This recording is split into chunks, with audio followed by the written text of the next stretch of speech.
Hey. Says we're going live. Says we're here. Are we? I don't know. Well, I know I'm here. But neither of us is all here.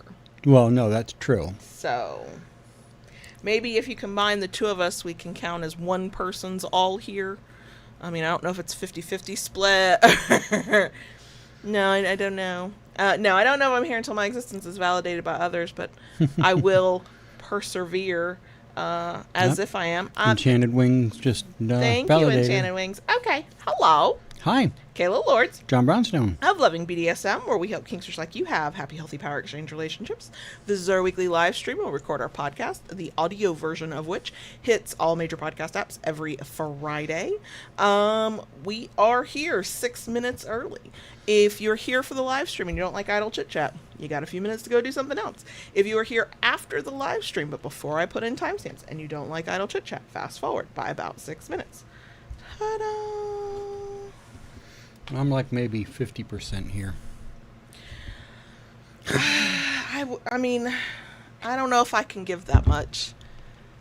It's a little bit, because I've got several things in my head of remember this, remember that, do this, then that, but also I've got a headache that just like won't go away. I'm gonna say hi to folks though. Go ahead. Hi Kitty, hi Silent, hi Enchanted Wings, hi Lisa, hi Base Eats, hi Mickey. No, I am not quite all here, and I don't quite know why. I don't really have like a reason to explain it. But I did get 2 hot flashes back to back this afternoon after not getting hot flashes for a couple months. I'm a little annoyed.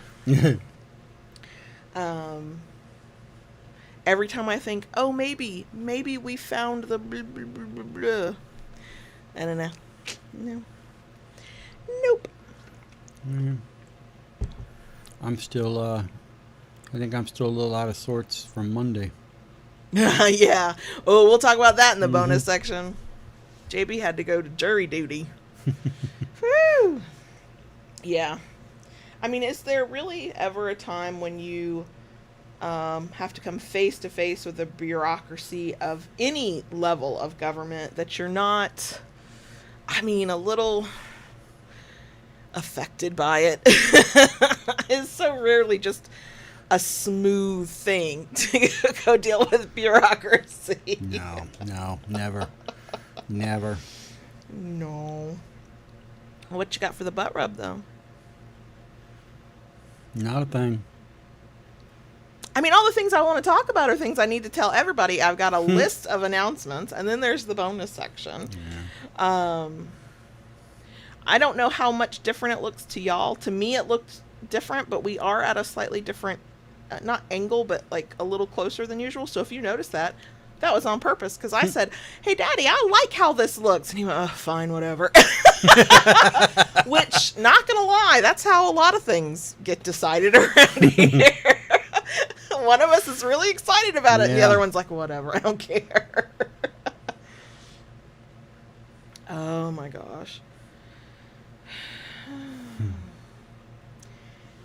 No. Today is one of our busy days. Yeah. We started a sale at the Kinkery. We'll talk about that in a minute. We're still restocking products, so we worked on that. We've got this today, which is not a problem, but it, and this is an episode that required research. And then basically when we finish this, I go cook us a very early dinner, because then we have things to go do after. Yeah. It's a very long day. Yep. Very long day. And a fairly good drive to go do what we have to do. I know. And we're going to make sure we stop and get gas. Yeah. But I already know that on our way home, we'll stop and get Wawa. And maybe that machine will have the diet with lime. I hope so. I hope so. Wow. Silent asks, is it still hot? It's not summertime hot. Not no. August hot, but No. it is a little warm. It's warm. I think it was OMG Wicks on Instagram. I'm sure he's on TikTok too. He does a lot of Florida content, and I think it was him that said, in Florida you get like 2 hours of fall in the morning, and then it warms up again. Yeah, I mean, it's very nice around sunrise. Yeah. It's wonderful out there until like 8:30, 9 o'clock. And in the evening too now, Yeah. a little bit. Yeah. Right now, sun's out full force. It's Yeah. not hot like we would complain about No. heat, but stand in the sun, you will start to sweat. You just will. I mean, the one saving grace is that the humidity is gone. Yep. Yep. And if my weather app is not lying to me, next week, around the time of my birthday, actually, we'll get slightly cooler weather as if we're Yes. actually in fall. Yep. Yeah, we'll have some days with highs in the mid-70s and lows in the mid-50s. And I promise you, there will be Floridians out here pulling out hoodies for that. Oh, yeah. I mean, I would run around naked if I could in that kind of temperature. That's delightful. But there will be folks who, the moment we get like mid 70s and lower, they're putting a hoodie on. Promise you. Hoodie and shoes. Yep. I'm out here like, nope. What? How little can I get away with without like scaring anybody or going to jail or Yeah. any of that? Nobody wants that. So. Oh, little side note. You know how, okay, so I have a bad habit of not putting up sheets after I've washed them. And we have a set of black sheets that I still haven't folded. Onyx, who is also is jet black, likes to make a little, Has made her nest in there. right. And you had said, oh my gosh, you can't even see her because, I walked in there. I had no idea she was in. I'm walking around doing my stuff in the bedroom. All of a sudden, I turn around from this pile of black sheets. I see 2 gold eyes. it happened to me today. There's actually less in that pile because the fitted sheet is now on the 16-year-old's bed for reasons. And so there's less there. You'd think there'd be less for her to hide in. No. Mm-mm. I looked right past her until she opened her eyes, and I went, there's the cat. Yep. Okay. Anyway, it is 3 o'clock, so we are going to get started. What? I know. So, as you can probably tell from the title, we're talking about the concept of DS and power exchange versus, it's not really a versus, but it's the way the question was originally asked, domestic discipline versus trad wives. That's a question that came from somebody, and they were like, doing my research, and I got some questions. So, and they wanted to know our take on it. So before we can do that, we're going to define it and talk about the different concepts, and then you'll get to hear our opinion on it. Ta-da! If you enjoy this, we love a thumbs up. If you like it enough to want to come back for more, please consider subscribing. And ring that notification bell to get updates and new content. Just do what Daddy says. And before you hit that button, what else do you need to do? Hi, everyone. There you go. Just doing my part to keep you on track. Okay, are we ready? Sure. Okay. Okay, so before we could get into today's topic, which is heavy on the note-taking, oh my god, the amount of notes I took, we have announcements and updates and all kinds of things.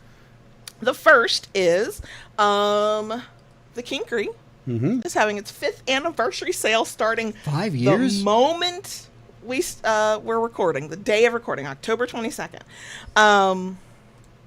Yeah, 15% off. We are doing a thing where there's no coupon code.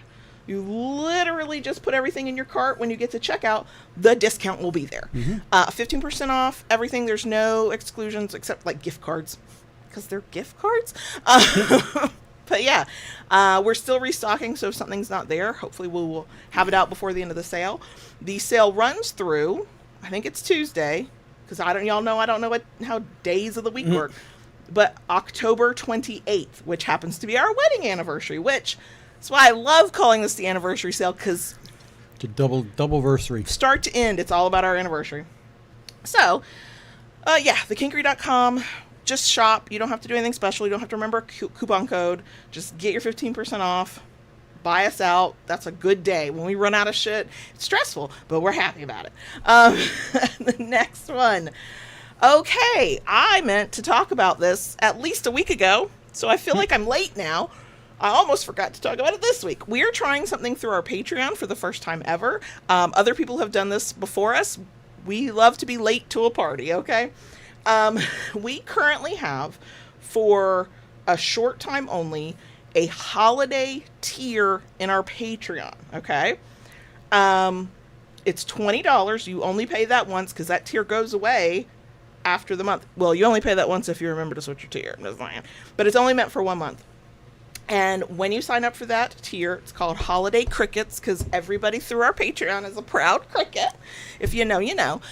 You will get sent in the mail, yes, even if you're international, a kinky holiday card with a few little goodies in, and the most important part, probably the most interesting part, a Zoom invite, or an invite to our Zoom first ever holiday party on December 20th. Did HR approve this? Yes. The CEO, the COO, What about the CTO? the CFO, yes. Yes, because if I recall, I had to pin you down and badger you to listen to the details and make sure you were okay with it. And then I came back and pinned you down and badgered you to pick the date of when the holiday party would be. So it is a tier in Patreon. If you are not currently a member, you select that tier, you pay your $20. You'll be like within my list kind of deal, so I know to send you the invite link. You don't stay in that tier, because that's the only reason for that tier. After that's done, you drop down or you drop out, but we'd love it if you just drop down $2, $5, $10. But signing up to be in our holiday thing and get all the perks of the holiday stuff, you also get all the perks of all the other Patreon stuff. And I'd like to think there's lots of stuff there. So you want to join us on Zoom for our holiday party December 20th? We'd love to have you.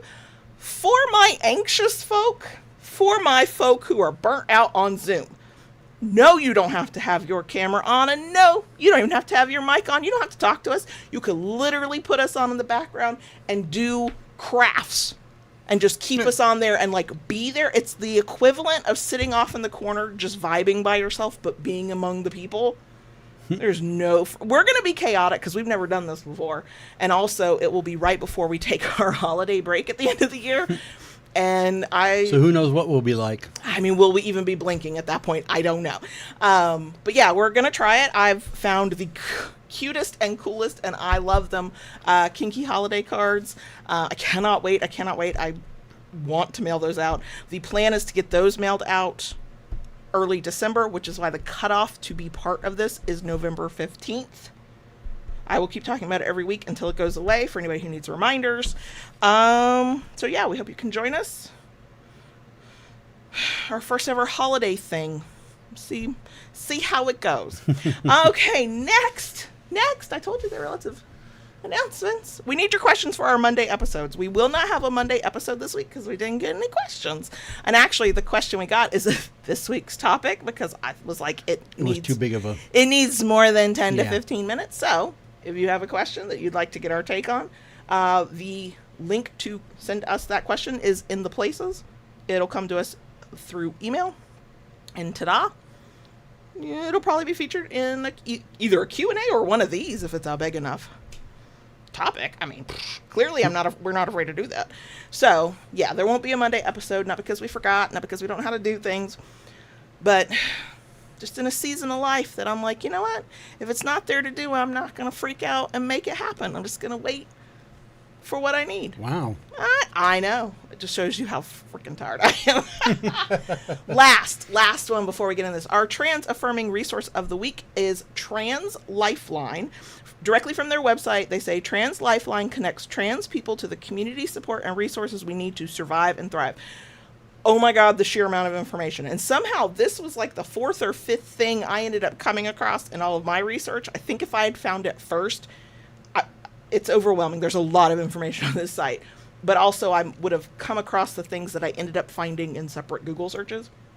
There's information about different hotlines that are available, just a ton of resources. Grant information, both from micro grants that this organization usually gives out. They're not currently giving grants out. I have a feeling that most trans organizations are going through a financial crisis right now and don't have the funds that they usually do. And that will bring me back to my idea for November. We'll talk about that later, me and JB. And it'll be yet another announcement eventually. But the place where I got a little overwhelmed just because of the sheer amount of information, even though it's extremely helpful, is their resource library. There's tons of stuff. Whatever you might want to know for your loved one or yourself about access to care, organizations in different areas, how to do certain things that you might never have had to do before. It's freaking all there. Translifeline.org. The link is in the places. I just want to make sure I'm saying it right. Yeah, translifeline.org. That's our resource of the week. This is the moment where I'm like, oh yeah, I haven't put it on the website yet. Oops. I get it there. Okay. Those are our announcements. That's all right. It wasn't like I hadn't put you to work this morning. I mean, I know. I'll complain about that in the bonus section. Okay, so the premise of this episode came from an email somebody sent for a Q&A episode. They're like, okay, I'm a longtime kinkster, but I'm doing some research on different options and what's out there and what we're doing and whatever. And they must have come across different pieces of information. So they're like, what is your take on DS versus domestic discipline versus trad wives? And I was like, wow, that's a lot. So let's break them down based on how we see it. I have a ton of notes for folks who are watching this on YouTube. I have to do a lot of looking down and reading, and that old lady thing of getting really close to my screen, but angling my head just right. So the part of my glasses that lets me see that will let me see it. Gee, I don't know why I have a headache. Now, the disclaimer before we get into it, especially when we get to the domestic discipline portion, because power exchange, that's kind of our wheelhouse. We could talk about that easily in general. I want to make it clear that while I tried to get this information from resources I considered credible, the most credible resources tended to be people talking about their lived experience and the way they broadly define these things, or they broadly understand this. So when we get to these things, we're going to be speaking in very broad terms about what it kind of basically means. And some people fall within this. And like it's with everything in kink, it's all customizable. You who might be in domestic discipline and be like, that's not how we do it. That's cool. I'm not saying you can't or don't. I don't want to negate anybody else's experience, but we're talking about something that is not our lived experience, and we're giving a broad overview in order to still to try to be accurate. Okay, we're still trying to be accurate. So just remember, if I don't happen to touch on a detail, or I touch on a detail that you don't do, but that somebody else put in writing said they do, nobody's right, nobody's wrong. Okay, it's just, there was so much I read through and so much I rejected. I was like, oh, you're just a site that's trying to hit Google searches and you're speaking gibberish now. And then there were other people who were like, this is my life, this is how I see it, this is my understanding of it. And several. And the links to the resources that I found the most credible and got the most use out of are in the places if you want to check that out yourself. Okay. So let's talk about what these things are, and then maybe at the end kind of go, okay, what's our take on some of these things? Maybe we'll talk about it as we get through. We'll see. So we're going to start with power exchange, which, I'm starting to wonder. To me, when I say power exchange, that is synonymous with DS in my mind. Although power exchange can certainly be a broader thing, because I think some people think about DS in very specific terms, just like they think about domestic discipline in very specific terms. They think about caregiver little in very specific terms. I use power exchange and DS interchangeably. And my particular definition of it is it's a relationship dynamic where one person has some level of control and power that they've agreed to take on, and one person has some level of power and control they've agreed to give up. I mean, to me, that's the most broadest. It encompasses as many people as possible. Yes, there can be relationships that are more than two people. Yeah. But basic, generic definition, power exchange is that. Correct. Now, and I'm saying this because it's going to become important later.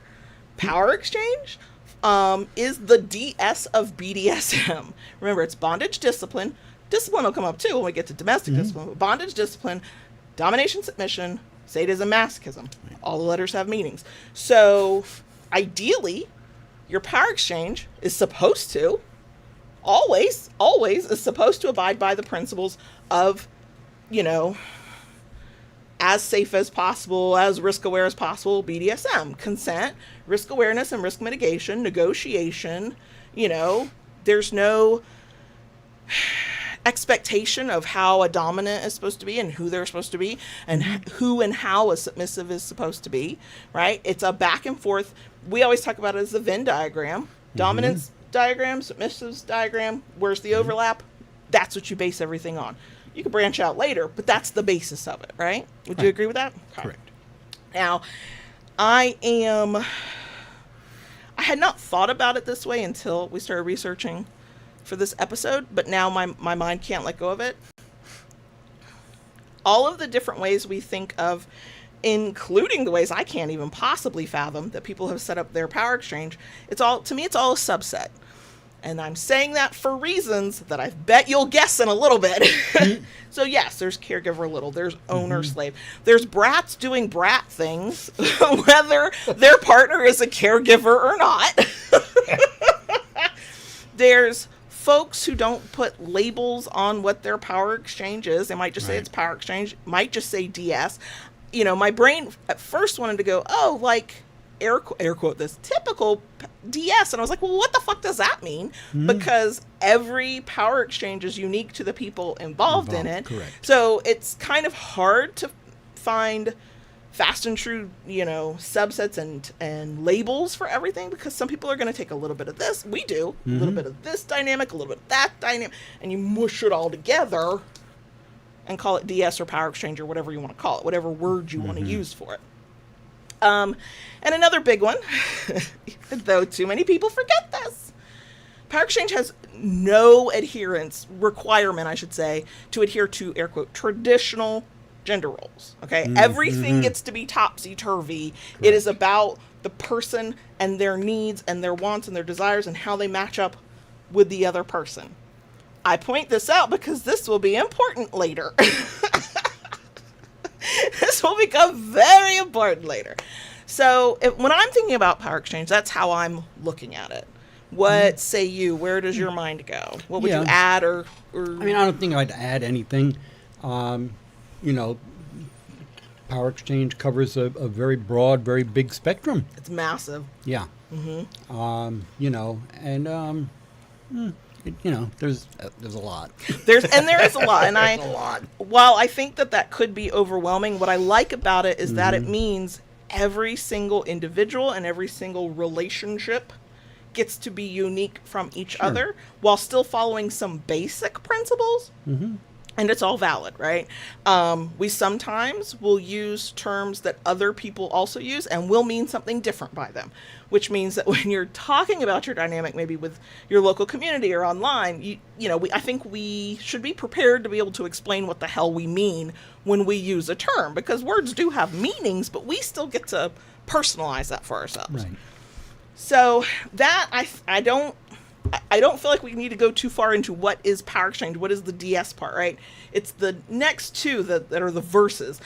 And I don't think, the way the person worded the question, I don't think it was like trying to pit these things against one another. I think it's more like, how does this compare to this compared to that? Yes. Rather than versus. It's a matter of comparison. Exactly. And that's what I was thinking too. Okay. So let's get into domestic discipline. Okay. So now, I'm not new to the term. I've always been a little fuzzy on exactly what it means. Mostly, one, because I'm not in it, and two, because I have seen people have different ways of defining it for themselves. Okay. For me, my first kind of run-in with domestic discipline was actually through religious. Yes, and we will get there too. Yeah. Okay. You know, because that's how a lot of people worked DS into their religion. I still remember the conversation I had with the Kingster, who was like, yeah, we do DS, but we do it through our Christianity, and so it's domestic discipline. It's Christian domestic discipline. We'll get to that. That's in my notes. And I was like, oh, okay, cool. But you know, that was the limit of it for me. I was like, okay, that's how you define it. And that's the kind of conversation I think more of us should probably have if you're going to proclaim who and what you do out there to the world. We'll be ready to explain what the hell you mean. So, I'm speaking in broad generalities here, okay? Don't anybody yell at me because this is not perfectly fit your definition. It's broad generalities. So, domestic discipline, which is often also known as DD, I'm not going to say DD and DS. Domestic discipline. It's a more, literally, the definition's in the title, domestic household-based power exchange. Okay? Mm-hmm. The dom, or the partner in control, if they don't use the term dominant, is known as head of household. Correct. The submissive partner, who is giving up control, is often, but not always, referred to as being taken in hand. Okay? Yes. Right? Correct. I had heard that for years and didn't know quite where it was coming from. Learn something new every day. Yeah. I mean, I never really looked too much into that side because it was something, the way it was, it did not appeal to me. It did not hold any interest. We could not handle that much structure. Everything would fall down around here, and you'd have to sedate me at night. I would have been one of those You'd have folks been a wreck, wouldn't you? Trying to live that life, the more air quote it big, traditional. Yeah. I would have been the housewife on Quaaludes. Okay, I'm telling you right now, could not be me. But it works for folks, and that's all that matters. So, in general, there are expectations and ways that the household is meant to be run and who is supposed to do what, and head of household is sort of overseeing all this, has the control, decision-making power. And then there are rules and punishments. There can also be rewards, but there's rules and then there's consequences, punishments for what happens if a rule is broken or a thing doesn't happen or whatever. In the stuff I read, the thing that came up the most, although several people were real quick to go, it's not a requirement, and it better not be. Nothing is supposed to be a requirement. Spanking is a very common punishment. Yes. And spanking as a punishment, y'all. Like the kind where you're like, you're very sorry you did that and you won't do it again. Talking your ass is off the side of the bed or over somebody's lap. Right. And you're still feeling it a while later. Right. Mm-hmm. But that's not the only thing. So some things I saw several times, being grounded. Corner time is some of this is going to sound familiar to some of y'all. Corner time, writing lines. Now, this is what I love about Power Exchange. There's so much fucking crossover. Yeah. There can be so much fucking crossover. Sure. So one of the things I saw a couple of times was that for some people, the power and control are not necessarily erotic, or there's not necessarily a sexual component. That's correct. So it is entirely possible to do domestic discipline completely outside of the bedroom, and then whatever's happening in the bedroom might be something slightly different. Right. Another thing that sort of came up often is that domestic discipline is often more about the structure, the rules, and the organization of the household. The submissive often focuses on domestic chores and tasks. Correct. See, like in our power exchange, other than the few things I do because there's a purpose to it and it's part of like my routine, it's part of my submission, our household stuff is divvied up based on who's capable and who's willing, and it's not about our power exchange. For those who do domestic discipline in this vein, a lot of it is going to be about that. It's about the home. It's about, that environment.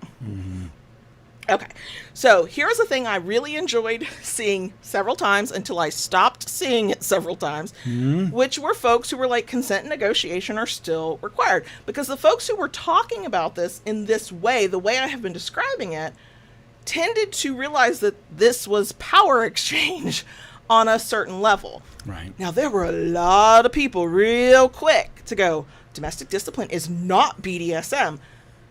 I think what they meant is it's not about the kinky fuckery. It's not about but I'm an annoying bitch who likes words. And I'm like, but words have meaning. And so, I don't know. You don't have to define it that way. We all get to like decide that for ourselves. But I'm going to give side eye. That's power exchange of a certain type. It is. It is definitely a power exchange. But at the same time, I can almost a little bit see how they would want to, how they could say that. Well, and there are certain folks who definitely want to keep it separate. Yeah. Because now in my notes, we're at the Christian domestic discipline. Right. Now, I don't have much of opinion on religious stuff, Christianity. Like, it's just not my bag. I've been there, done that, got a few t-shirts, and so I try to be respectful even when it's not my thing. But I did find it sort of funny that other than kinksters who are self-identifying kinksters who are like, we are using Christian domestic discipline as our power exchange, and they're naming it and owning it, and they're like, yeah, we're also kinky. We know we're kinky, right? The folks who definitely don't consider themselves kinky are real fucking quick to distance themselves from BDSM. And you know what? It's your right to do that. It's your right to go, we do this for a different purpose with Christian domestic discipline. Right. They often use the Bible and religious teachings to inform the reason and basis for this style of their relationship. It's not about the power exchange. It's about, this is what my religious teachings, my religious beliefs tell me is how a relationship is supposed to go. Right. Most of the folks I was finding who were coming up and seemed credible and didn't seem like Lulu birds, they talked about how it was a choice. They were living their life in a relationship one way and it was not working, and they decided through different means and ways, having nothing to do with kink, they were real fucking clear about that, to go this route. On semantics alone, I could like be that annoying like brat who's like, sounds like power exchange to me. But this is one of those places I'm definitely going to respect anybody who distances themselves from BDSM. But in my heart of hearts, I'm like, but I know what that is. You don't have to call it that, but I know what that is. It's power exchange. Now, the thing that this goes back to on Christian domestic discipline, and even just domestic discipline, like generic domestic discipline, is it does fall in line with things we've said for years, which is I think I said a minute ago, you can have power exchange without the fuckery. You can do all of the figuring out who does what role you serve within your relationship, where you fit, and how you're going to structure it. And that's true whether it's domestic discipline or anything else. But for folks who are completely distancing themselves from kink, whether it's Christian domestic discipline or just generic domestic discipline, I think that's really what it is. It's not about eroticism, sexual pleasure of any kind. This is how I think my life and relationship and home are supposed to be structured. The thing I will say about, I'm calling it generic because I don't have another term. Plain old domestic discipline, it does not have to be gendered. Is it, often? Sure. But it does not have to be gendered. It does not have to be based on, what kind of person you don't have to be cis and het to do domestic discipline. Christian domestic discipline, it did sort of sound like that's the expectation for cis and heterosexual couples. Man, husband, woman, wife. Okay. But I think that's where I was more in tune with and could vibe more with domestic discipline as a concept, especially for folks who were not distancing themselves from kink in the explanation of who they are and what this is. Because at that point, then your head of household is going to be one of you, whoever wants that control, whoever is the dom in your relationship. Just because it's more common maybe to see in practice for it to be a man, and more that's true of power exchange. It feels like that's, all the men are doms and all the women are subs, and we know that's not true. We know that's not true. It's just the cliche. It is the part that makes a certain kind of feminist go rabid about BDSM. That's what I just said. And there, some of the things I ended up finding as I was trying to read all this stuff and wrap my mind around it enough to be able to explain it, I was like, well, we have to put that article away because that person is very wrong about me, and everybody I know like me. Close that out and get back on topic. I want to bring it up because you brought it up. I didn't do a lot of research on this, but I found a resource that I trust implicitly because of who they are, where 50s household might fall into this, especially with the next. The very first time you brought this up to me, that was the first thing that I was like, oh, you mean like a 50s household? Yes, maybe. Okay. So my resource on this is Luna of Submissive Guide, who I don't know if she still is, but at one point was living the 1950s head of household power exchange. Okay. And of course, the way she's describing it is well within kink. She is kinky. This is, at now or at some point, this was her life. So what I found interesting about this is because when we talk about the 1950s household, we do tend to think of it as the relationship style. which has head of household taken Right. in hand, is the very stereotypical cliche idea of maybe not discipline part, unless that's what you negotiate in, but the domestic discipline kind of setup. Yeah. You're going to take care of the home. And see, that's why I thought that there was because the 50s household, first thing that comes to my mind is something, like Mary Tyler Moore Show, Dick Sure. Van Dyke, all those shows where they had these very familiar, the husband went off to work, the wife stayed home, took care of the house, took care of the kids, and did all those things. So my view is that, and again, you can define this for yourself however you would like. I would see 1950s household just as a subset of power exchange in general. I could see somebody making the argument for it to be a subset of domestic discipline specifically as well, because here's some points that is kind of what came to my mind as well. And silly me, I thought it always all went together, and of course that's not true.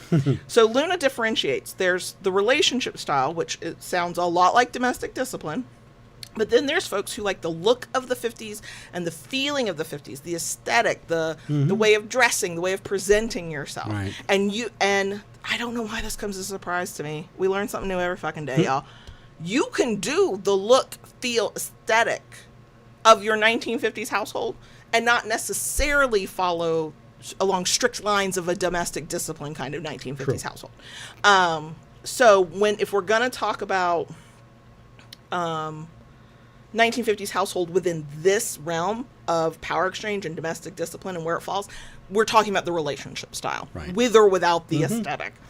I did link that in the places for anybody who wants to. I mean, to me, thinking about it, the difference, domestic discipline has various punishments, different things like that. And I don't think so much you have that in the 50s. I'm sorry. Which part don't we have in the 50s? So much as the punishment side. I think it's one of those you can. You can, you don't have to. You don't have to on any of this. Yeah. But, from the things I have read about, seen, kind of glimpsed, I have seen it with that. But like Luna in that article is like, yeah, but we're kinkies. There's kinks involved too. And that might make a difference for some people, Right. Again, all of it's so personal to the people involved that, there's just very broad strokes kinds of definitions and how it can work. And all of this you get to tweak for yourself. And if there are elements of domestic discipline that you love, cool. And then the parts you're like, hell, fuck no, you just reject, and you still get to call it domestic discipline. And there's nothing fucking wrong with it. Now, so I figured we'd start with let's compare domestic discipline to just the concept of power exchange. Okay. So my view is it's literally power exchange.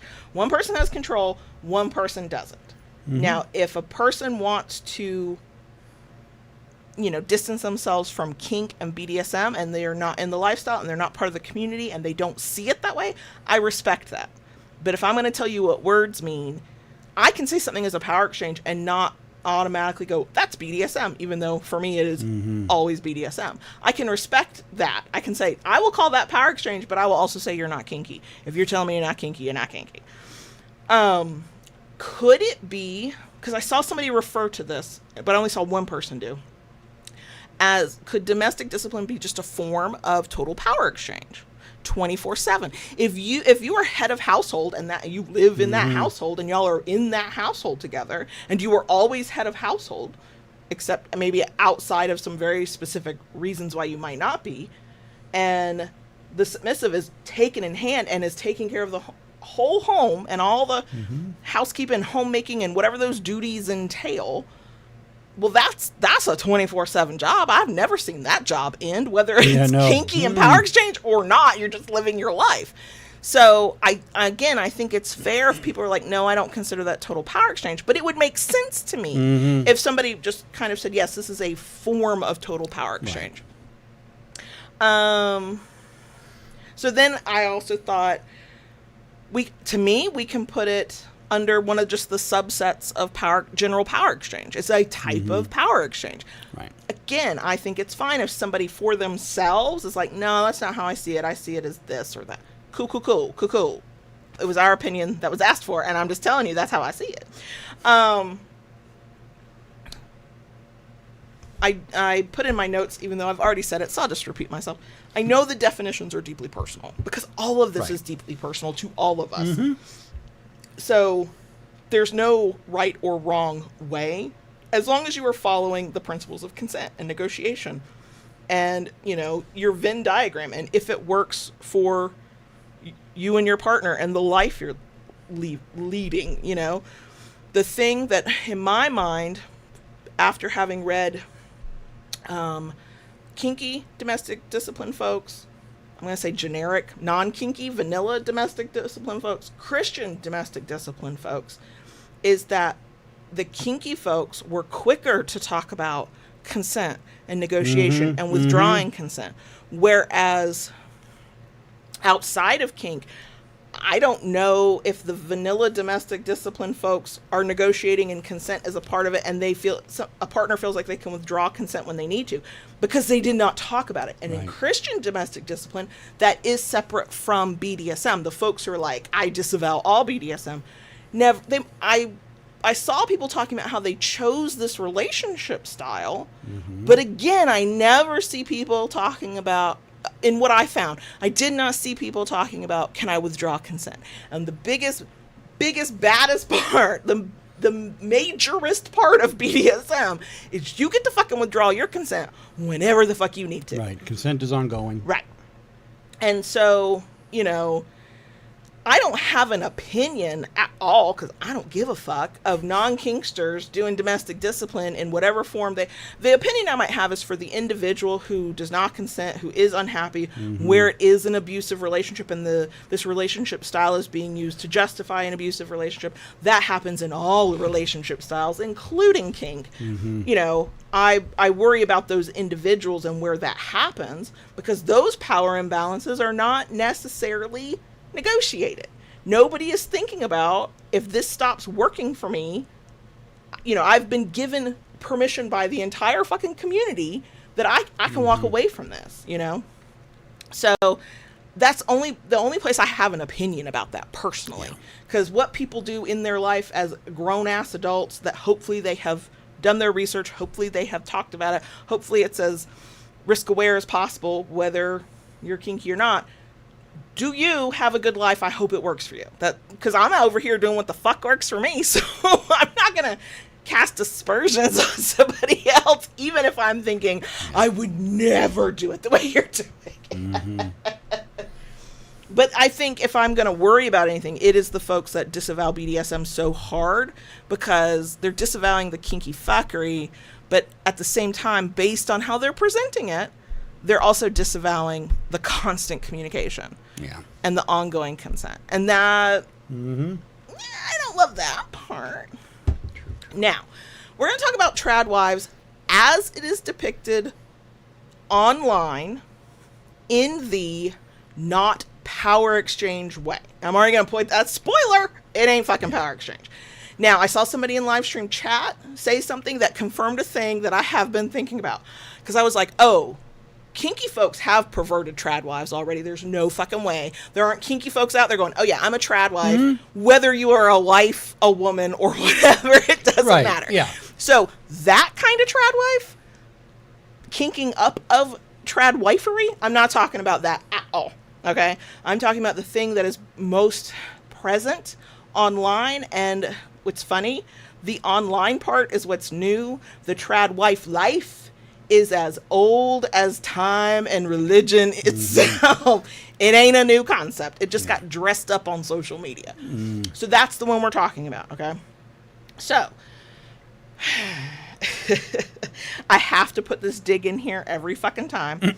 So, the term trad wives, as we typically use it in, you know, pop culture now, is a 2020s invention. It is a social media influencer invention. Not the act, not what they're doing, but to refer to oneself as a trad wife, especially on social media, that's a new invention. That's a fairly new trend. And the irony is that most, not all, of the people selling folks the trad wife life, about how your husband is the breadwinner and you stay at home and you're the homemaker. Maybe that means you're a parent as well, but not necessarily. Those people, the big popular accounts, they have built a business and are earning money as a trad wife while telling you to stay your ass home and don't earn any money. Yeah. The irony. Right? Yeah. I always have to point that out. Yeah. Okay. So, not the kinking up of tradwifery. Let me remind you. Trad wives. This is hetero cis normative. This is man, husband, wife, woman, wife. Okay? No option for it. Right. The trad wife is a woman who believes in and practices, air quote this real big, traditional gender roles in their marriage, living by what they often refer to as traditional values. This is often, but not always, a Christian thing, because there are other religions that have some basis of this in their teaching somewhere. And so you don't have to be a Christian to live by your belief system's traditional values. And it's not uncommon for multiple belief systems to think that traditionally women should stay their ass at home and men should go out and earn money.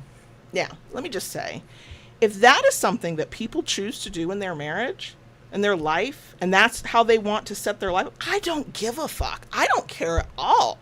Because if you've thought about it and you've made this conscious decision to do it, and this is what fulfills you, please God, do it. I want everybody to live the life they want to fucking live, right?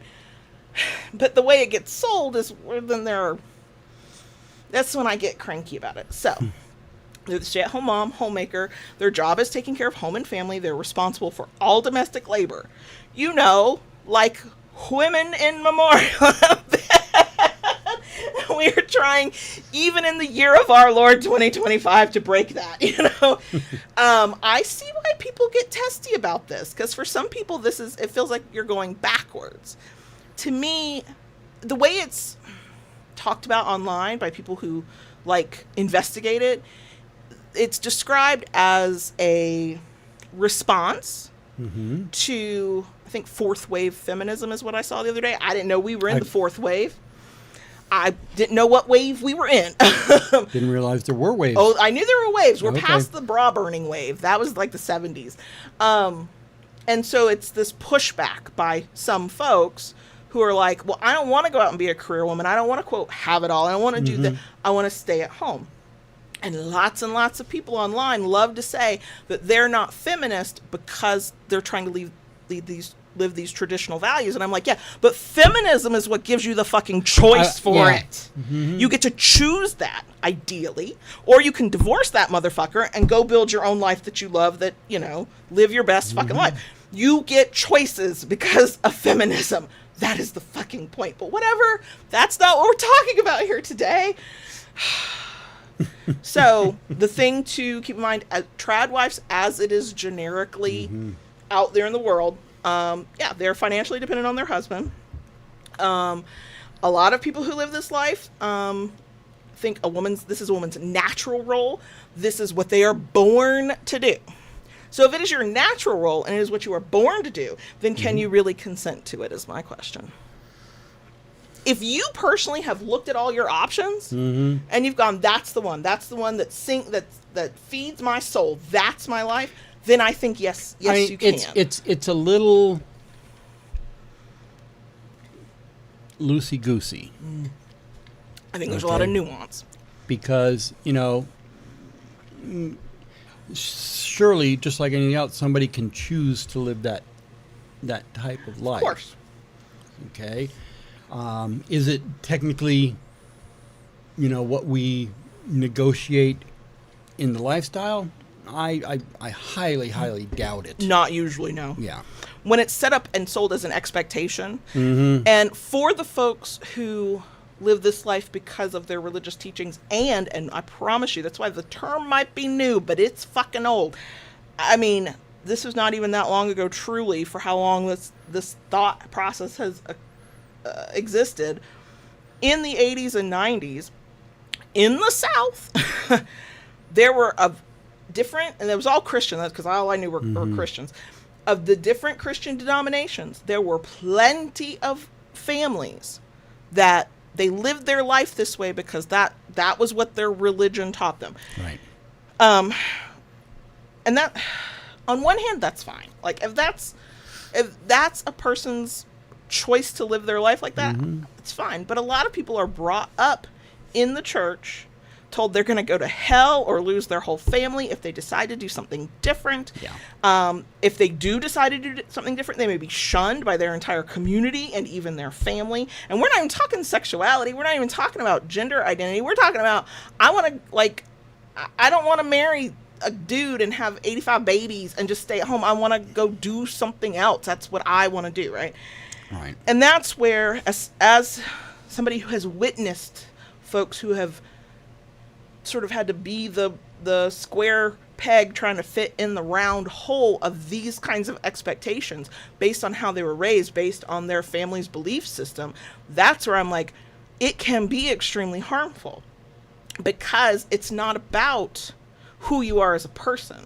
You know, you were born with a vagina, and so therefore all you are good for is what you can push out of it, and cooking and cleaning. And for people to be brought up that way, that means then, it is much harder to know that you have other options, to believe that you have other options, which is why the whole, and I don't know anything about it because it was not a thing I've ever had to deal with, the whole deconstruction thing of Christianity can be so big and important. It's tough because, there again too, the consent is marginal, if there at all. If there at all, because a lot of the things, especially in some of these religions, if you're born a male, this is how you're supposed to be. This is what your life is supposed to be. If you are born female, this is what your life is supposed to be. And any deviation, and there's no deviation to any of that. Not allowed. Yeah. Okay. So while some people may say, yeah, I'd love to be a trad wife, I'd love to live this kind of thing. I don't think there is quite concise consent. No, because it's not negotiated. Right. Now, I want to believe, because there is nuance in everything, and individuals will do things outside of what the average of a group will do, right? Mm-hmm. I have no doubt that somebody was influenced online, the trad wife life, and went, yes, I think I want that life. And then came to their husband, talked about it, and they agreed. And in that way, there is a marginal amount of consent. Maybe there's a whole hell of a lot. I don't know. Some people are planners, and they're like me, and they're going to talk a topic to death before they can make a decision. I don't want to dismiss those individual experiences of people who were influenced online, saw something that spoke to them on some level, and have found a way to live the life that feels right for them. Correct. If you've made that choice and you've gotten to sit down with your partner and talk about it, and hopefully there's ongoing communication, and you're adjusting and adapting to your real life, not an idealized version being sold to you online, I'm in so much support of that. Again, even when it's not a life I would ever fucking live, I support that kind of thing. I think that's, that's great. Now, I do think people need to be aware that sometimes people present themselves one way in year 1, year 5 of a marriage, and 10 years down the line, that they might not be the person you originally married, or maybe they are and you're just now seeing them, or life has altered you in ways. And that's the part that doesn't get talked about, are the people who are like, yeah, okay, I negotiated going into it. Mm-hmm. Can I negotiate going out? Can we say, hey, can we agree? We want to be together. We love one another. This isn't fucking working anymore. Didn't work. Yeah. And of course, that's not really the stuff I'm going to see. I'm not watching trad wives, y'all. I don't have any fucking patience. Not for the influencers, that's for sure. Especially in social media, not always. I think we talked about this in the princess treatment episode, and maybe the normalization of kink episode. One of those 2 episodes, we talked about this, and I have to point it out because it is part of the conversation of trad wives. Many, not all, trad wives and trad wife content is a alt-right conservative pipeline. Not all, not always. You can be conservative and not be alt-right. You could be Right. conservative and not be a crazy person, okay? Now, But see, that is part of that yeah. as well, in the And see, ecosystem. while you are talking about how you've seen, the tradwife thing online, I had not seen that till you brought it up. What I have been seeing a lot of are people who have gotten out of that kind of Yeah, I bet there's a lot of fucking people out there like that. okay, because they were raised from very young that this is how you're supposed to live your life, this is how you're supposed to be, and they say, I don't think so, it's not for me, and they totally break away from that.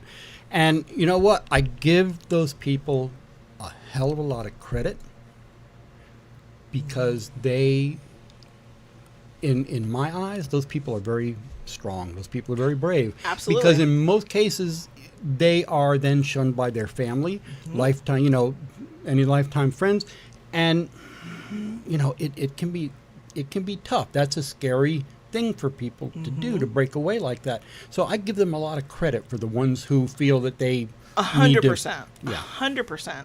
Because I can't even imagine, even if you know that you believe or you hope you're making the right choice for yourself, when everybody in your sphere rejects you for it, there's got to be those moments of, have I done the right thing, right? And then Right. the finding yourself and finding your feet and finding level ground after that without that built-in community. You're literally, in some ways, can be literally starting over. Yeah. And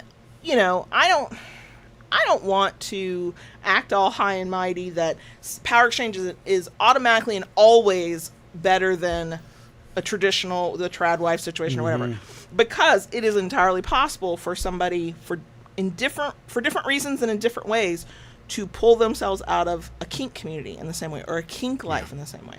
So anytime you're making a choice that you're like, this is not what I want anymore, and this is not who I am anymore, and this is not the life I want anymore, and you have to withdraw from that, and you lose important people in your life or the community you thought you had, it takes an amazing amount of strength to do it. And unfortunately, too many people don't believe they have that strength, or don't have that strength. Right. So talk about, how does tradwifery compare to power exchange? I present this as questions, and it's just a couple. If this is a woman's natural role to be a traditional, so many air quotes, natural role, can she really consent to it? I still come back to that. If you have been trained or taught or, whatever, to believe that this, regardless of your wants, regardless of who you are, this is what you're born to do. Yeah, and see, I'm gonna go back to something, and I hope I do this right, because what this makes me think of then is what they are telling you is similar to what like a society that believes in castes. Yeah. Okay, you are born into this caste, and you cannot be anything more than cannot what you rise were above born it. in. You Right. cannot rise above that. You cannot be anything more than what you are. What somebody has predefined what you Predefined what you are. Correct.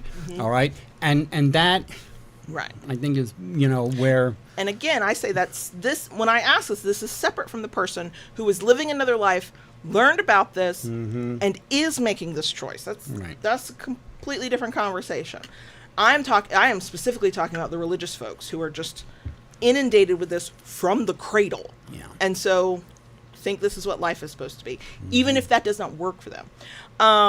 So then my next question, if the rules of what that's an air quote there, if the rules of what it means to be a tradwife are written before you're even a fucking wife, can she negotiate? Where's the negotiation? It does not seem like it is. Again, individuals do different things than how we define broader groups. So I'm sure there are individuals in there who might, but I don't think that's a general fucking rule. From what I've seen, some of these content creators from the other side of the spectrum, from what who have gotten away from this, from some of the things that they have talked about, there is no wiggle room for nuance, for negotiation.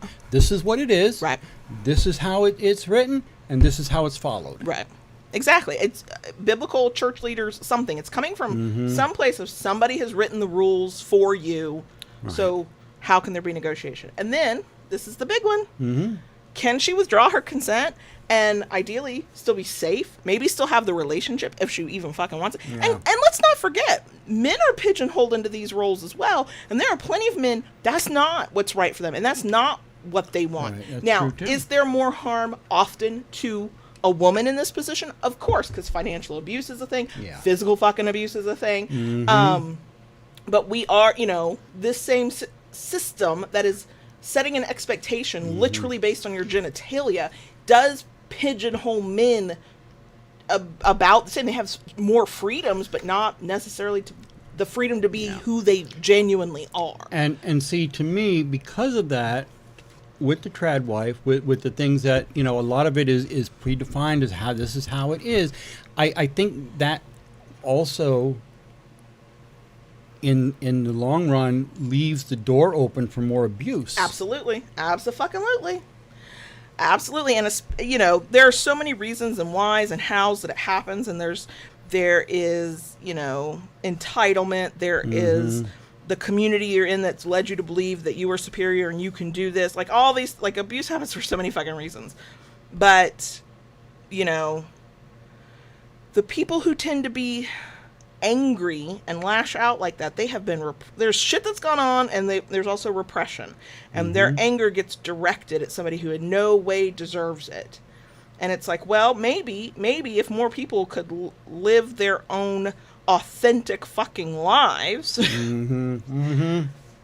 don't know, maybe there'd be less fucking anger. I'm not saying there'd be less abuse. I don't know, because abusers abuse for so many fucking reasons and so many fucking excuses and so many justification. There's all of it. And it doesn't matter the fucking reason when a real human being on the other end has been hurt and harmed by it and traumatized by it.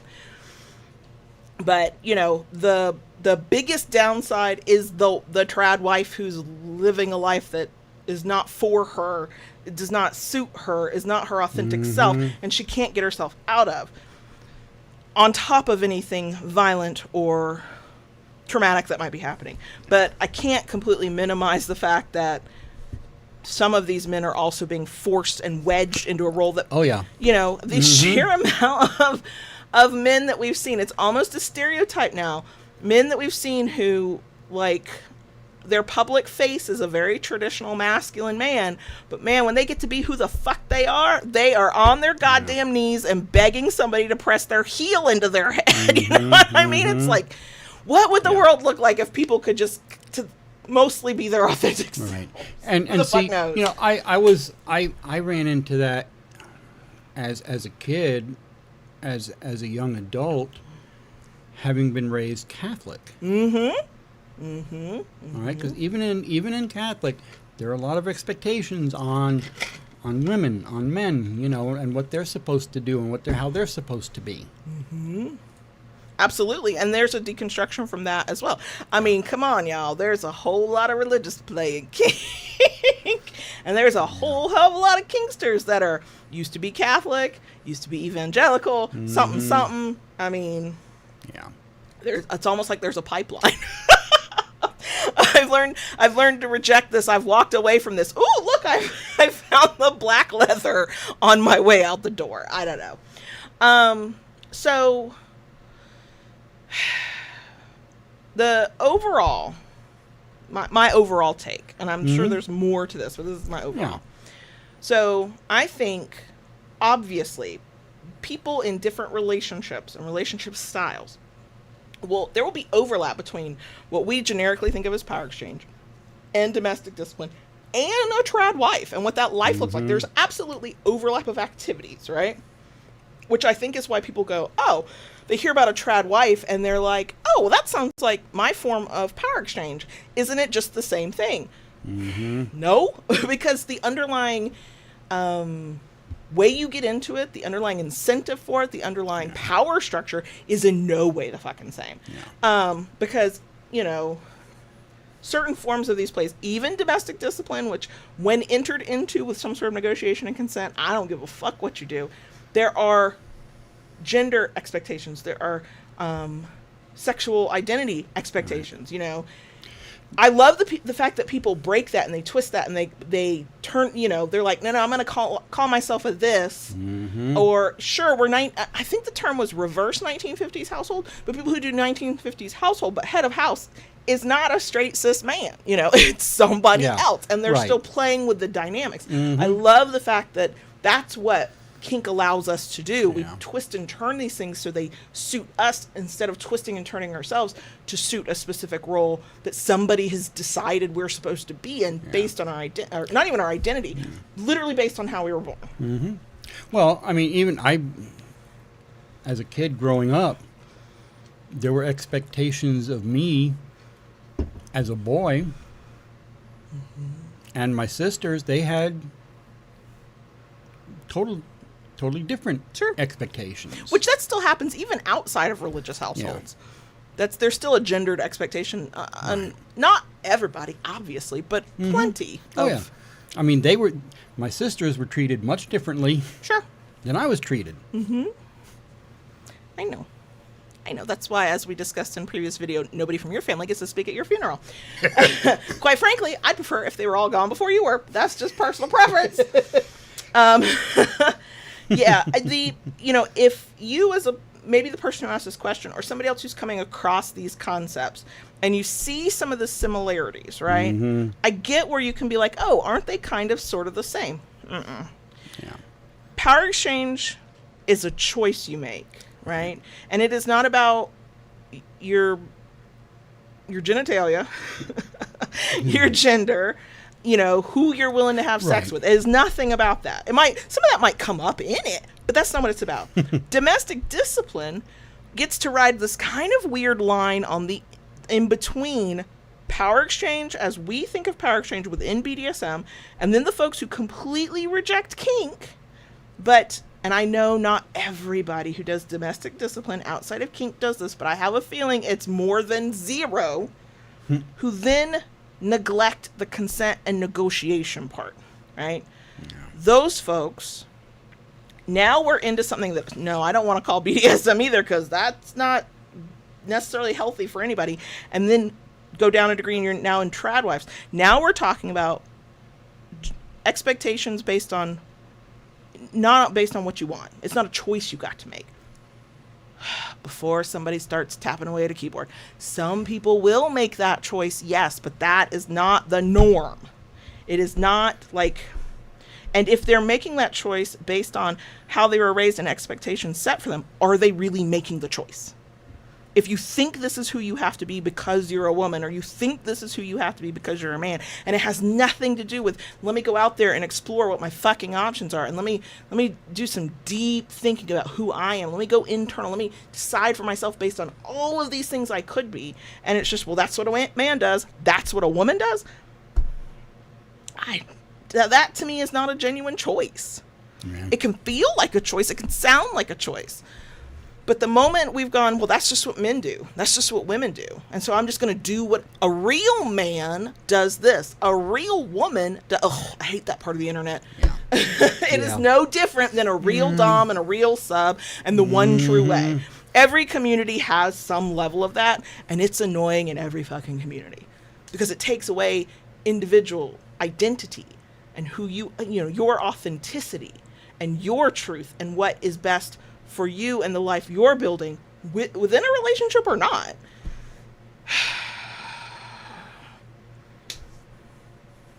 And then you've got people who, maybe their marriage made it 30, 40, 50 years, but every fucking body's miserable. You know what I mean? What? Yep. So, yes, I get that there are similarities. There's overlap of activities. To me, it's the intent behind it. But also, kinksters will pervert anything, and I love that about us. So absolutely, as somebody in the live chat already kind of talked about, there are folks out there using the trad wife language, using that sort of dynamic, making it their own within power exchange. I fucking celebrate that shit because you know why? You've talked about it. You've said you've negotiated. It's been negotiated. And you know boundaries you're playing have been under set, limits have been, and you know you're playing under the umbrella of power exchange. You're not pretending otherwise. Right. I fucking love it. Turn shit on its head, right? Fucking love that. But yeah, I think that's my take on all of that. Mm-hmm. Anything you'd like to add? Mm-mm. Oh, I know folks are going to disagree, and it's okay. We're all grown people around here. We can disagree with one another. I don't think I'm like the ultimate arbiter of what things are. I just, I just see it the way I see it. Mm-hmm. So, before we go, quick rundown of all the announcements. The Kinkery's having a sale through October 28th. Thekinkery.com. Patreon's we're trying to thing on Patreon for the holidays. If you want to be part of our first ever holiday party over Zoom, become a holiday cricket at patreon.com/KaylaWards. What else was there? Holy fucking shit. There was something else. Oh, send us your questions. Yeah. If you got a question you want to get our take on, our advice on, our thoughts on, there's the link. Use it, please, and thank you. And translifeline.org for anybody who needs it. There you go. Ta-da! Now we can do bonus section. Okay. And complain about stuff. All right. So, are we good? I don't know. Keep it kinky, y'all. I will see you next week. Yes, baby girl. Can we talk to the crickets in a way that doesn't get me all red and hot and sweaty, and my blood pressure's probably up, and I still have the headache behind my eyes, and it's making me very sad? Yes. I wonder, is the headache because I haven't had Diet Coke? I bet it's because I haven't had Diet Coke. Now, have I had 2 cups of coffee and a big old sweet tea? Uh-huh. Did I have 2 Diet Cokes yesterday? Uh-huh. But in my defense, one of those Diet Cokes from yesterday was to make up for the Diet Coke I didn't have the day before. So. Oh my gosh. No, you get to complain first, because what were you doing on Monday? I was called for jury duty. Mm-hmm. And I went. And it was a nightmare experience for me. Very different than happened in the past.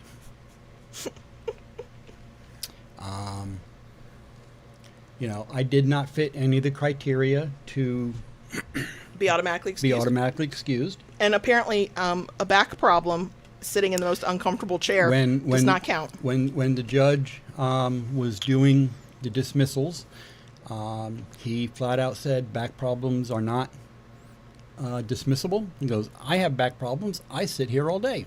Sitting in his comfy judge chair, though. Yeah. The irony. Yeah. So I did not get called to see the jury, but I was there from 7:30 in the morning till about 5 o'clock. Yeah. Maybe a little bit before 5, but not by much. And by the time I left, I was in agony. He came in the house walking doubled over. He could not stand up straight. Those chairs were so fucking uncomfortable. And by the time I was out of there, my back hurt, my leg hurts. I hurt so badly. Mm-hmm. It was actually a relief to crawl into the Corolla. Which he literally either crawls into or falls down into it. Yeah. It's a small car if you're not aware. It's a very small car. Yeah. So it was not a good experience at all. I said next time it gets called, since the judge doesn't count back problems, you wear your back brace, you bring a pillow for your ass, the one behind your back, you bring the neck pillow.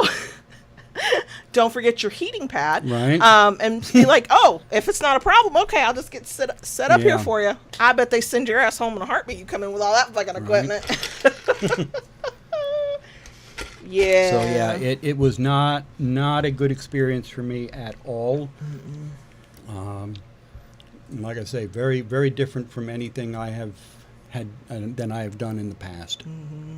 Yeah, I mean, even my one experience, completely different county, Pinellas County, massive, but they were like, I have a vague memory of we walked in, and within a couple of hours, like a few hundred people got like, we don't need you, you can go. And then this was the differing experience this county versus that county. Yeah. When I was doing it, if you did not get qualified for this jury, you just were told to leave. You were done. And that was my experience too back Right. in the day when I lived in Pasco County.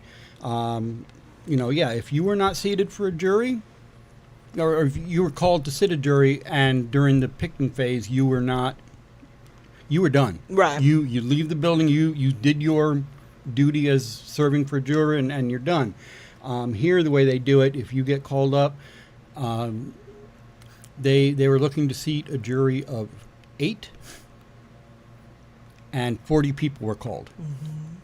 Of the ones who were not selected, they actually were sent back down To wait. to see if they were called for another. Mm-hmm. So, I mean, you didn't even get the excitement of at least going in and being questioned. You were just Yeah. stuck in that one spot In that the whole one. day. Ooh. yeah. So, it was not a good experience for me at all. Now, here's what's funny, and I laughed until I cried over this. JB, is that night or the next night? I That cannot night, remember. It was that night. He's like, I am so confused. He said, I know. I usually have the face where people come up and just talk to me and just chit chat with me. He said, nobody talked to me. Some people wouldn't look at me. Yeah. It's like, yeah, because I think you were in grumpy polar bear mode.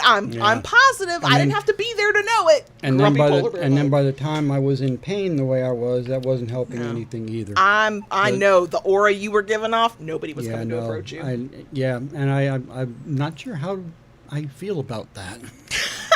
You're so used to being the nice one, and even when it annoys you, you're still like, but I'm approachable. See, I'm not. And I like that about me. I am not approachable. I do that. I don't do that on purpose, but sometimes I do. So yeah, you had the kind of, now here's the thing. We talked about it. Now, yes, we're getting ready for a sale, which kind of sucked to have lost the day, but we thought we were going to lose a week. So hell, losing the day, nobody was mad about. But then he comes hobbling in the house, and I'm like, I don't think we should go balls to the wall on work tomorrow. I think you're probably I think you should take it easy. And so he says the words to me, yeah, I think I'll take it easy. I won't turn on an alarm in the morning. We'll just wake up naturally. Mm-hmm. And I'll take it easy. His taking it easy, and this is the other part that made Monday stressful, his taking it easy was we had this massive, we thought the whole tree in our backyard came down. It was not. It was a massive branch, though, with a lot. Limb, whatever. A massive thing. It was huge. It was fucking huge. Thought it took out the whole fence. Thought all kinds of, because you were looking at it at 6 in the morning with no sun out. It was like, yeah, it was. So dark. he's like, I gotta deal with this on Tuesday. But I'll take it easy. With no help, he cut up the branch. He tossed all of this. He made sure the fence was standing back up. Oh, then he did some other things in the yard. And then he went and I was like, at what point were you taking it easy? At what point did you take it easy?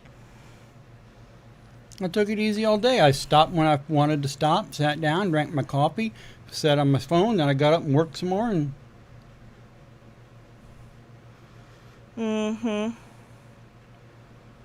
But now all that stuff is done. All that yard work is done. The limb is gone. I think that was another part that did make Monday hard because it made it hard for me. I could not. One, neither of us is we're such weenies. We are not used to being apart from one another for a whole day. We're just not. He came home and went, I missed you. I was like, I missed you too. I couldn't focus on anything. But also, he had to leave before the sun fucking came up, and we were convinced that part of our fence was down and a whole ass tree had come down, and there was nothing to be done about it because he had to go do it. And what we learned was, he definitely had to go, because if he had gotten a deferral for this one, he would have come back up in the rotation, and he's going to keep coming up they until keep pulling you. If you defer, they keep pulling you up in the rotation until you come. Yep. So it was like, fuck it, just go. I was very grateful when you were able to go out and look and go, okay, it's not as bad as we thought it was, blah, blah, blah. But that was the whole day of couldn't going. let Lola out in the backyard by herself because the way the fence had come down, she could very easily have. Yeah. Now, here's the thing. She didn't like her daddy being gone either. That girl did not go outside not one time the whole day. She acted like a dog who had been left at home all day and just had to put it on lockdown. That is how she acted. She wasn't coming to me. Now, did she sit in this room while I was on my end at my desk working, and she was at her end and her cot just chilling? And did she cry for 5 minutes and there was nothing I could say or do that would make her stop crying? Yes. At that point, I was about to start crying just because I was like, that's it. I'm done. I don't like this day. Yeah, we're not good apart. And yes, Silent, 64 years later, I finally unlocked my resting bitch face. I call it his grumpy polar bear self, because I know that look. I know what look he was putting off. No fucking doubt. If I'd been there, I would have been teasing him about being grumpy. We have one of the things I tease him about. When he gets grumpy, he's very snappy. And I always say, you just bit my head off. And he'd be like, and she's one of the very few people who can get away with that. Right. Which is why I do. And I push all the buttons as hard as I fucking can. I don't want him to snap, but I want to see how far I can get until he snaps. Only when he's grumpy. I'm not doing it any other time. Even though when he gets grumpy on a certain level, he can trigger me. And it is, I don't know. I guess I like playing with fire. So we have this thing when he is grumpy like that and he snaps at me. When I sense that it's okay for me to do this, because sometimes you get the sense that you should just shut your fucking mouth, I'll be like, look, you have just bit my head off and now I am just gristle in your back molars. Can you just remember, I am not the problem here. Usually once I refer to myself as gristle, he laughs a little bit and we've cut the tension. Yeah. If I can't get him to laugh at gristle, I'm like, oh, I'm leaving this motherfucker alone until he calms the hell down. Yeah. So yeah, that was the first 2 days of the week. Now Here we are at Wednesday. Yeah. And when we finish streaming, we've got to eat a quick dinner. Quick and early. Yep. Fucking, which means we'll be fucking starving by the time everything gets done. And then we are off to watch the oldest in concert. Mm-hmm. Now he has 2 concerts this week. I think I bitched about this a couple weeks ago. Yeah. And I told him we could not do 2 concerts in a row. Mm-mm. Which one you pick? He picked tonight's. And then a week from today, on the 29th, we will go back for another performance. That's Correct. The fun. That's a very fun performance. This is a fun performance, too. It's very casual. Mm-hmm. It's a much smaller group. The conductor, who is also like the lead of the... She's very chill. We like her. And then the next week, it'll be an even smaller group, but they do a Halloween recital, so everybody gets goofy with it. It's delightful. And I think the oldest is conducting again. I think he's conducting a piece. Okay. I was snooping on his Instagram. I saw a picture. I saw a picture of him with the baton. I don't do that as much as I should. Probably. I don't do it very often, but so I've talked about this before recently. We are living a new life where he is being the typical college student who barely remembers he has a family. And I am adjusting, sort of. And so he pre-apologized for this, and I pre-apologized too. Long time ago, he was like, I love y'all. I know I have a family. He goes, but I said, out of sight, out of mind. He goes, yeah. He says, I always feel bad about it. I said, baby, I do the same thing. I said, I know I have family, but if I get busy, I got other things. I said, it's fine. I said, I'm your mom, so I'm going to remember you before you're going to remember me. Don't worry. I'll reach out and poke you via text. So I tend to stalk his Instagram because I'm not posting shit. Come on now. And it's not offensive. It is technically me, but I have a locked down Instagram that's just for communicating with my oldest baby child, and stalking his Instagram. And, so when I haven't heard from him in a while, I'll go look at his Instagram and be like, oh, look, there's pictures. I tried to go look at his girlfriend's Instagram, but she, too, is on private. And I went, I get it, but now I can't, I have to learn about you the old fucking fashioned way, but, actually getting to know you. I would prefer to do it another way. But, yeah, he's living his best life as a junior, and it's a good thing, and it's a healthy thing. Yeah. But also... Yep. I'm used to having more conversation with him. Yeah, and it's become more so since his... Because not only he's got, he's dating somebody, so he's super happy, but they also have a car. So he really doesn't need me. Yeah. I'm pretty sure he's not going to turn down me giving him $20 for DoorDash tonight, but, whatever. Sure. Yeah. So, yeah, we're going to a concert. Mm-hmm. And then we'll be back on the grind tomorrow. Yeah. Yep. we started. I mean, I have to admit, him having a girlfriend now is kind of nice because now we can just go to his I got to shows, double check with him, but yeah. If she doesn't and, have you to know, work, I'm sure. For the most part, then we can just turn around and head home. We stop at the Wawa Yep. because that's now tradition, which is such a weird tradition, but whatever. I don't care. Yeah, I got to check with him. Do you need a ride home?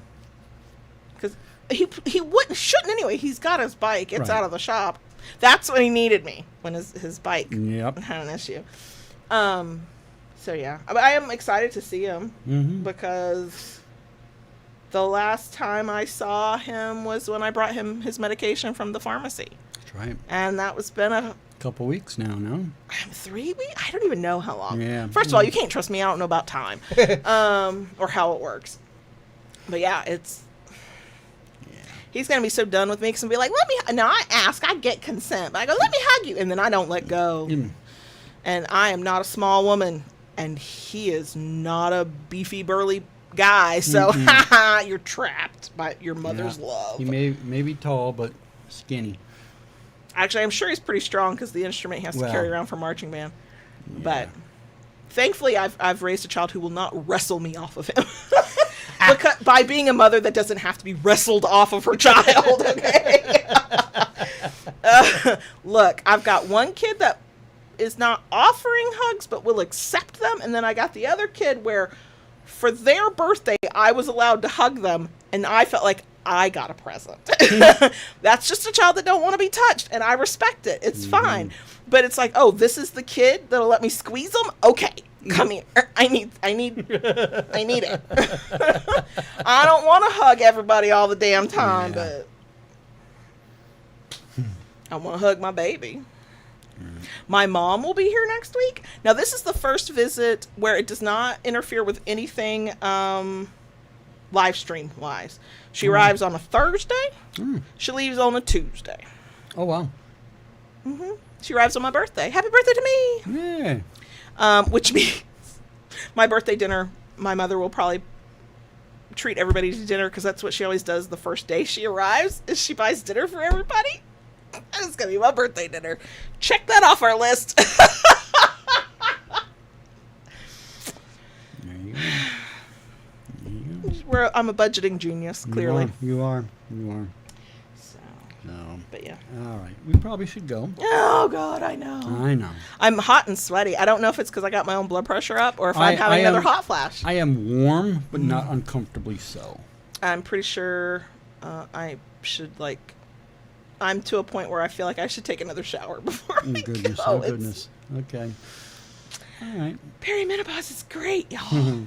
Okay, yeah, we're going to go. We got a lot to do. Thanks for being here, especially to the bitter end. Right. And we will talk to you next week. Uh-huh. Okay, bye. Bye.